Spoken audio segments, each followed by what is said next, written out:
আল্লাহ যখন এই পৃথিবী সৃষ্টি করলেন, পৃথিবীর মধ্যে ভাইব্রেশন হচ্ছিল, কাপাকাপি। আল্লাহ পৃথিবীর কাপাকাপি বন্ধ করার জন্য পেরেকের মতো পাহাড়গুলোকে পৃথিবীতে ঠুকে দিলেন, কাপাকাপি বন্ধ হয়ে গেল। এই দৃশ্য দেখে ফেরেশতারা বলে, ইয়া রাব, পাহাড়ের এত শক্তি, আপনার সৃষ্টির মধ্যে পাহাড়ের চেয়ে শক্তিশালী কিছু আছে? আল্লাহ বললেন আছে। সেটা কি?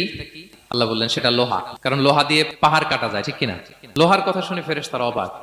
ফেরেশতারা প্রশ্ন, তাহলে আপনার সৃষ্টির মধ্যে লোহার চেয়ে শক্তিশালী কিছু আছে?